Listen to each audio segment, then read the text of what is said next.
అమెరికాకు సంబంధించిన బుక్ కాదు ఇది. ఇది టోటల్ యూనివర్సల్ బుక్. ఇది ప్రపంచానికి దేవుడిచ్చిన ధర్మం. అయితే పౌలు గారి ద్వారా ఈ రోజున దేవుడు సర్వలోకానికి ధర్మం ఇచ్చి, పౌలు గారు ఏమనంటే, నా నోటి మాట వలనైనా సరే, మా పత్రికలు ఈ పత్రిక వలనైనా సరే నేను మీకు ఏ ధర్మాలు ఏ విధులు ఇచ్చానో వీటిని మీరు గైకొనాలి అని చెప్తున్నాడండి. అని చెప్తూ ఇక రోమి రాసిన పత్రికలో ఏమంటున్నారని చూస్తే కనుక, రోమి రాసిన పత్రిక ఒకసారి 2వ అధ్యాయము 16వ వచనం చూస్తే కనుక, ఇక్కడ పౌలు గారు ఏమన్నాడంటే, దేవుడు నా సువార్త ప్రకారము యేసుక్రీస్తు ద్వారా మనుషుల రహస్యములను విమర్శించు దినమందు ఈలాగు జరుగును అని. అంటే ఒక రోజున విమర్శ దినం అనేది ప్రతి మనిషికి ఉంది.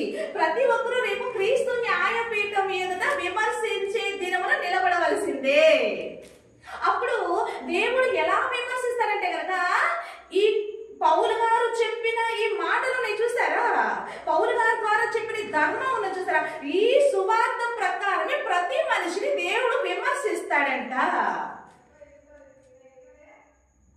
అందుకే యేసుక్రీస్తు ప్రభు వారు కూడా అండి ఒకసారి ఆయన ఉన్నప్పుడు ఆయన నోటితో ఒక మాట అన్నారు. చూద్దాం ఒకసారి.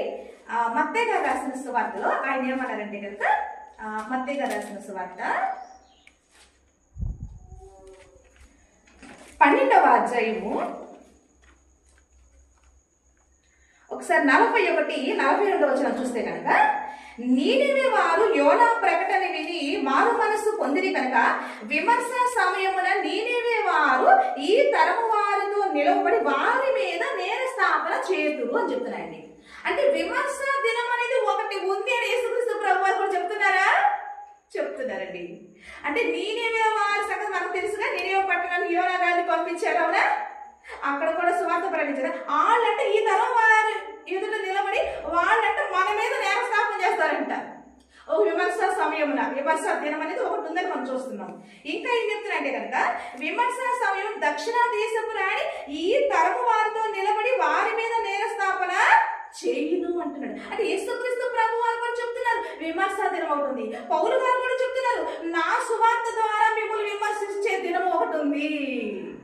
ఎందుకు పౌలు గారు అంత కాన్ఫిడెంట్ గా నా సువార్త ద్వారా చెప్తున్నారంటే అంత ధైర్యం పౌలు గారికి ఎలా వచ్చిందంటారు?